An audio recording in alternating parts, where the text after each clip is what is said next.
Our next speaker is Dr. Kimberly Hieftje.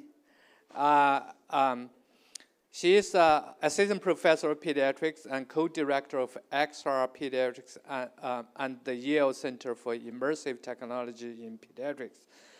Her talk is Kids and HMDs Recommendations and Guidelines. So, Kimberly. For the slides? Slides? It's right there. It's that little antenna thing with the big green triangle button. That will advance you. And the green button. That one right there, the green arrow, the triangle. Okay. Hi, good morning. We're just going to jump right in. Our talk today, kids and head-mounted displays. We're really going to focus on talking about the considerations for when we think about children and young children versus older children, things we need to think about in terms of hardware design and software design and how that can be applied to your own work with kids. It's kind of tricky because I can't see, so I'm going to stand over here. So XR Pediatrics, so we're a group here at Yale. We focus on the use of youth-centered immersive technologies within research, clinical practice, and health education, really focused on improving lives and reducing disparities among youth, young adults, and their families. Again, our mission is really to develop and implement effective and safe immersive applications for kids. XR Pediatrics is a lab, but we are kind of settled within the Yale Center for Immersive Technologies in Pediatrics, which we just founded this last year. So we're a team of researchers, clinicians, game designers, artists. We have a lot of expertise on our team. We have expertise in user-centered design. We have an art critic, which is interesting. We have health behavior, expertise in education psychology. We have Asher here has his own unique, as the one clinician on our immediate team as a pediatric neuro-oncologist. We have game design, cognitive psychology, clinical psychology. We kind of have a nice broad team with a lot of expertise. And at any given time, we have about 10 to 15 projects going on. These are just a handful that I'm going to mention.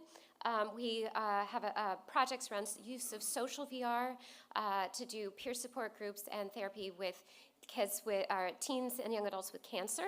That project has moved into Project Visible, which is the same idea but with LGBTQ teens within the Yale Gender Program. We have Invite-Only VR. It's a virtual reality game around e-cigarette prevention, and this is in schools. An AR game around alcohol harm reduction for teens.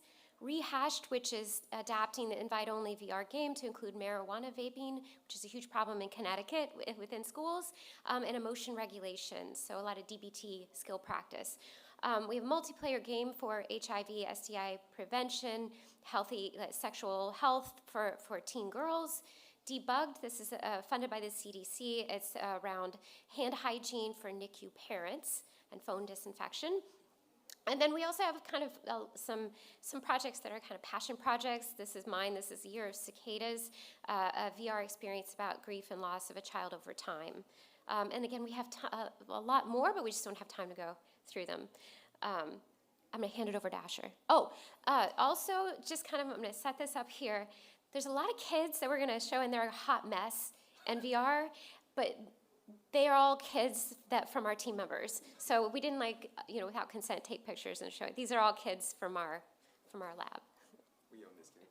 Yeah. We own them. First one's and let me tell you, it comes in really handy to have a bunch of kids you can do whatever you want to, because they're your own. So this first one's actually my daughter, and I love showing this photo to start. So I think this sums up in so many ways why we've got to think about, be thoughtful about when we put kids in headsets. What's the situation? What's the actual experience that they're getting, right? Again, I love the idea of the headset as the delivery device of the medication being the software. So what are they actually looking at here? This is my daughter. She's on a couch in my living room. And a couple things to point out here. You're going to see more and more photos like this. You can see the headset is down below her nose, right? This is the Quest 2, so it's without pancake lenses, so it's going to be out of focus. She's going to be seeing double. She's got her hands on the controllers there. They are, I think, maybe in the right hand.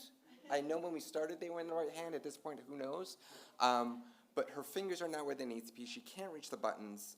She's kneeling on the couch because if she were on the floor, the avatar would be in the wrong position because the Guardian probably wasn't set up correctly. It's a mess, right? We've got poor efficacy with whatever we're doing, poor experience, and potential danger. So what does this mean, right? What we want to get to by the end of this talk is an inkling of some recommendations, because frankly the research just hasn't been done yet. At the same time, we know that there are some real potential benefits, as you've heard from Dr. Gold, of putting kids in headsets in certain situations. So what are at least some starter guidelines that we can suggest here? Well, if you look at the VR companies, if you look at the box when you get a VR headset, most of those are going to say for 13 and above. Does anyone know where that 13 and above comes from? Dr. Gold got it. That's from COPPA. So COPPA was legislation in the mid-90s that's pretty much out there simply for the sole reason of protecting kids when they're online. And the headset companies, I mean, we've talked to multiple headset companies, we're like, where are your scientists? Where'd 13 come from? Well, it didn't. It came from the lawyers, right? So most headsets are now online accessible, so that, I think, is kind of their starting point, 13. If a headset doesn't access the internet, who knows, right? We just don't have that info yet. Some interesting things on this page. When the Oculus Rift DK2 came out, that actually had 7 years, which was an interesting number. Could not dig down and find out where that came from. And Meta is now putting their ages on the Quest between 10 and 12. So that gives us a little bit of consideration. That's for certain apps only, right? Those apps do have certain restrictions if they're okay between 10 and 12. We're going to go through some general developmental pediatrics, talk about physical, cognitive, and psychosocial aspects of children and how those may play a role. Not sure if I skipped a slide here. Yeah. All right, another one of our lab children. So some things that we think about with physical development in kids. It's important to keep in mind that they've got underdeveloped fine motor skills. Most of these are appropriate or are in line with kids kind of under 8 years of age. As they get older, these start to develop more. They've got poor coordination, poor proprioception. They've got small hands for the big controllers that are designed for adults. And a theme that'll come up over and over is this inhibitory control. This idea that they're not great with, inhibiting themselves. Their frontal lobes, their midbrain, they're not there. And this plays a big role in terms of them being able to keep the concept of two different realities in their mind at once. Next one is vision. I bring this up, that's not because it's a huge concern to me, but it's something that comes up again and again. Growing up in the 80s as an 80s kid, I was always told that I'm too close to the screen. We're putting the screens right here. It's like, how darn close is that? Now, we've got tremendous resolution, so that I think that probably makes a difference in the fears that we had in the 80s, which frankly never panned out. But I do like to mention the IPDs, the intrapupillary distance here. So most of headsets are designed for adult-centric IPDs. So average adult IPD is 54 to 74 millimeters. Kids is more like 43 to 58. On the Quest 2, you've got these kind of intervals that you can put it at. It's 53, 63, 68, which, as you'll note, is not down near that kind of smaller end for the IPDs. And when it's wrong, you're going to end up with eye strain, double vision, poor viewing experience, and frankly, if you're starting to incorporate eye tracking, that's probably going to be off as well. The other thing that also comes up is vergence accommodation conflict. This is something that we see in adults as well, but in a developing neurologic system, developing eyes, this is something that people kind of harp on a little bit more even. So the concept between a VEC conflict is that when you're looking at something far away, your eyes need to verge. There's vergence, right? The eyes kind of look in when you're looking at something closer to you. And then combination, that flexation of the lens to get things in focus. And when you're looking at things in VR, it's a virtual distance, right? And so those things are not quite there. Anyone who has started using a headset, you'll probably notice that kind of eye strain at the end. As time goes on, that does tend to improve for frequent users, but it is something to get used to and something you got to keep in mind with kids. The one takeaway I'm going to give you from this slide, and it's funny, I think Kim and I kind of go back and forth here depending on who we're talking to, between alarmists and like super liberal crazies. But the thing to keep in mind is that there was a statement made, and I was shocked by this when I found it, by the American Academy of Ophthalmology. It's there at the bottom. You guys can read it. We'll post this, but basically what it says is don't worry about it, okay? And I find that kind of surprising We'll see where things go with it. But I can say there are a lot of really interesting, effective VR interventions for kids that help with vision-related issues. There was a poster downstairs about hemianopsy and brain tumors, which is dear to my heart as a pediatric neuro-oncologist. There's stuff for myopia. There's all kinds of great studies out there for VR and vision. I'm going to hand it over to Kim. Okay, so moving on to cognitive development. So this is something also we really need to take into consideration when we're putting kids into VR. And when we're talking about VR, we're talking broadly, right? These could be games, these could be clinical applications, experiences. It could be a broad spectrum here. But basically, kids generally under about the age 8 have underdeveloped spatial awareness. So this means like they have a hard time navigating 3D environments. And then you're putting them in headsets and asking them to navigate 3D environments. So that's something we have to just be thoughtful about. The kids also, younger kids especially, when we think about under age, I like to 8 and 9 seems to be like a good, and I think Dr. Gold also mentioned that too, with that point of where putting kids into headsets. But kids also, younger kids have a very difficult time filtering out distractions. I mean, this is part of their brain development, right? So when you think about some really great VR experiences, right, they have great spatial audio, music, the graphics, all this coming out of you, and we're like, wow. But for kids, that can actually be very overstimulating for them. They're going to have a hard time focusing. That cognitive load's going to be super high, and it can make them anxious and nervous and uncomfortable.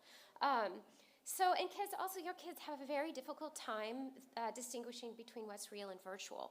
So that reality versus fantasy. And we have Easter coming up, and younger kids still believe in Easter Bunny, right? A lot of kids, even 8, 9, right? And Santa Claus and the Tooth Fairy.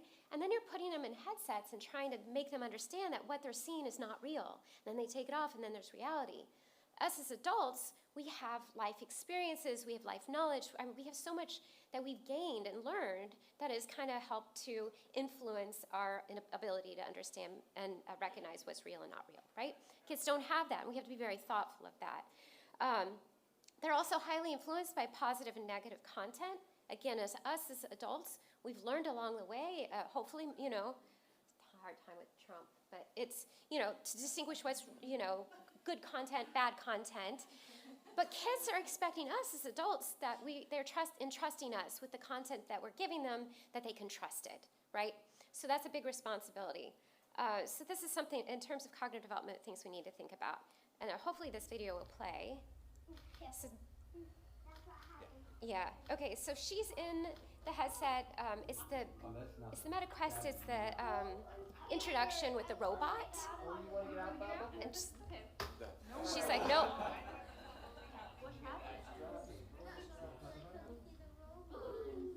And she says, I'm scared. And then she's like, I'm scared of the robot. And her dad's trying to comfort her, but then she's like, I want to go play with that beanbag. Yep. Yeah. So for her, I mean, it was just a dancing robot, but that was scary to her. And kids also, when we think of that inhibitory control, right, that they don't understand, I can just take this off and I'm out. I mean, for her, it was like, again, that body control, just get me out of it. So kids have that cognitive limitation. Again, hot mess. And actually, this happened because, again, she didn't have that kind of for her with her cognitive development, like she doesn't understand, as we do, when I'm in VR, I have to do a certain thing. I have to be within my boundaries, which are confusing too because I can't see them. I have to think about those controllers. She's in this just spinning. She's just like, yay, and spinning, and then it flies off her head. But she's a kid, and that's how kids play, and her body's said to spin because she's in this amazing virtual environment, and she wants to spin her body, which is totally fine, but the hardware and software is not going to allow her to do that, right? And then moving on to psychosocial development, this is a time when kids are really learning like the emotional social capabilities, right? It's really important for kids. We want them to go out and be social creatures. We don't want them living in our house. We want them to make friends and have peers and colleagues and coworkers and classmates, teachers. So this interaction with the social environment is very, very important to kids. This is when kids, as really young, but then we start moving, peer relationships become even more and more and more important. And then there's that kind of point in time when kids want to navigate the world, but necessarily don't have that cognitive kind of understanding that people can be dangerous. And I'm actually going to hand this back over. All right, we got 5 minutes. I'm going to try to move through this quickly and get to the main points at the end here. So I don't think anyone would disagree that we kind of missed a boat on social media and kids, right? We had no idea the power that these apps are going to have with them. We're at a point right now where we've got an opportunity. I think we've got a short opportunity. If you look at the numbers from, I think it was like the 2021 holiday season, something like after that, about 20% of all households in the country with children had headsets, which is remarkable. They don't use the headsets anymore, and that's another issue. But they're in the homes, okay?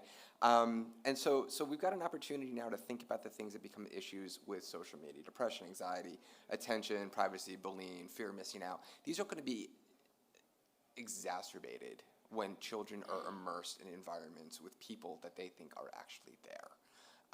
So we've got to be thinking about this now. Oh, Asher doesn't understand. Does anybody understand the frogs? And does anybody see this YouTube video where it's in 5 million views, no one in this room. 8.5 million.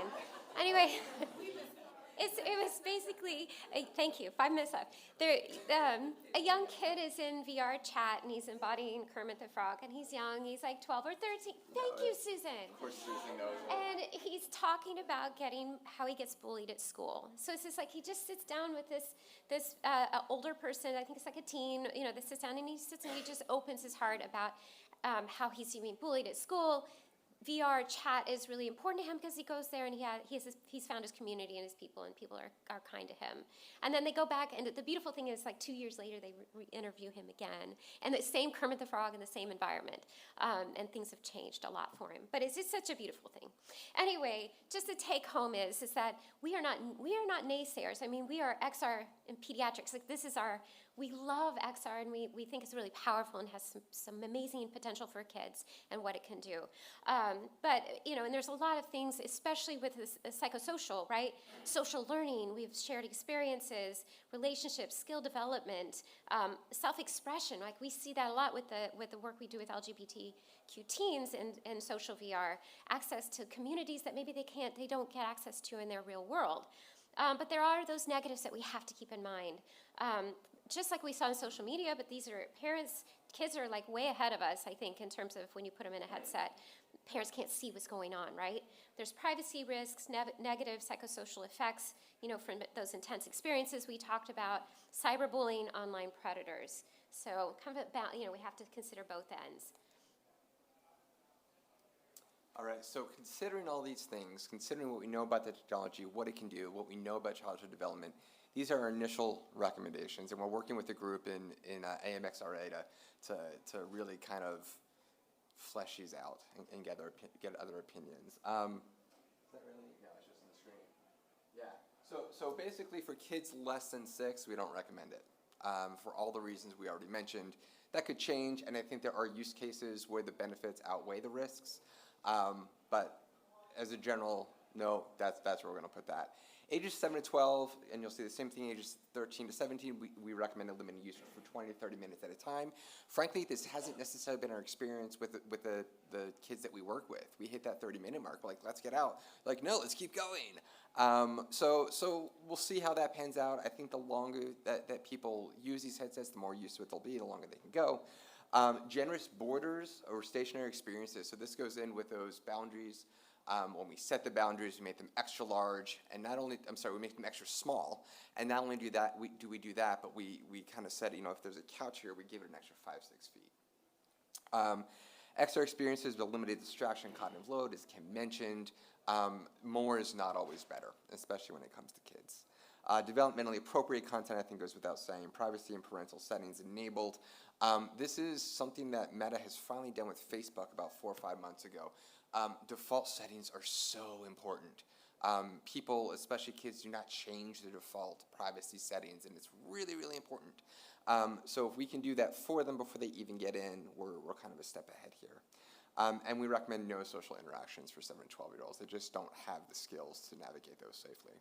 13 to 17, again, limit time, developmentally appropriate content. Privacy and parental settings still enabled. And here we're in a situation where social interactions are only there when supervised and monitored. How do you do this? Well, it's tough, right? They're in a headset. It's one of the values that we find, they're kind of in an isolated environment. It's a value in a lot of the ways that we want to use these headsets. But it also means that when they're having social interactions, who knows what's going on.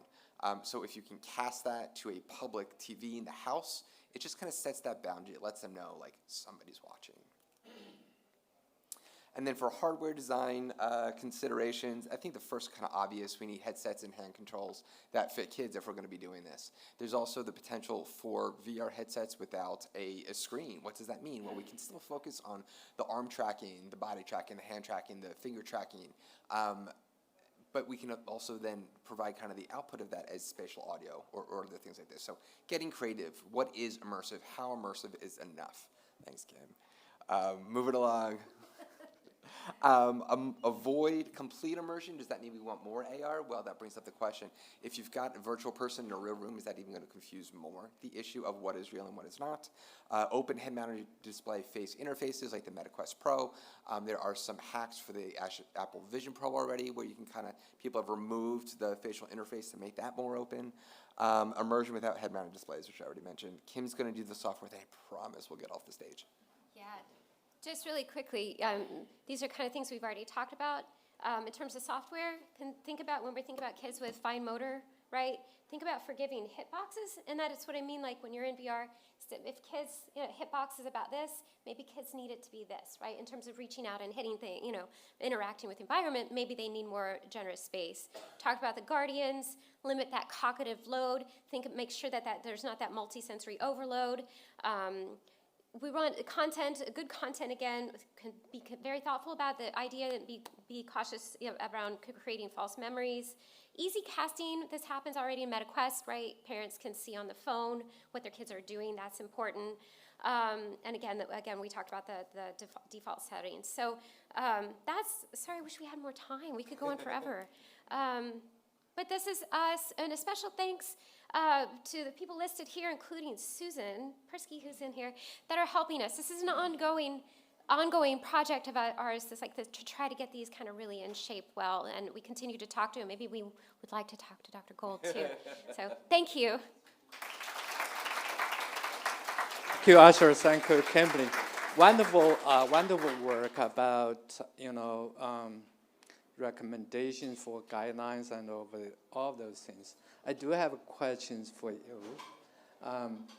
You mentioned not recommended for less than 6 years old. Are you talking about generally, or are you talking about social VR? Are you talking about, what are you talking about? Yeah. People may disagree with you. Yeah. So I'm talking generally, because we just don't have good evidence, right? But again, if we're in a situation where we feel like benefits outweigh the risks, just as we would with any medication, I think it's consideration. If we're in the hospital and we know we're going to be able to use less opioids, less anesthesia, it's absolutely something to consider. These are general guidelines, though. But not perhaps out in the wild, right? Especially when parents are not supervising. So. Okay, we have a question here, another question here. Yeah. It just seems to me like when we speak of things like age appropriateness, we culturally are just pretending to know what that means. I'm wondering your thoughts on possibly establishing a unbiased, psychologically informed set of not just standards, but maybe even a full-on curriculum that would have a sort of guidelines for etiquette that these kids can learn and actually make sense of life instead of trying to just play it by ear as we do in every teen drama, which suggests, hey, that's not really functional, it's not helping. That's true. I think that's why we're all here. I think we're all contributing to that. I think, even when we try to put this together, there's just so little research out there. So we're excited to be a part of that, and I invite everybody to join us, too. Yeah. Sorry, great. Final question here. Sorry, thank you. Melissa Bett from Children's Los Angeles. Have you applied this in terms of thinking about it from those, I work with children that have cerebral palsy and other kind of developmental disabilities, so the disability space, pediatric disability space, and other conditions,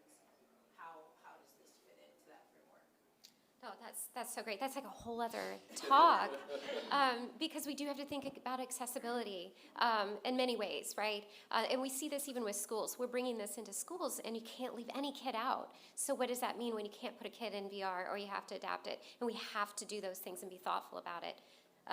Great point. Yeah, sorry, we have to stop here. So I'm pretty sure Kimberly and Archer will be around, so you can ask a question. So.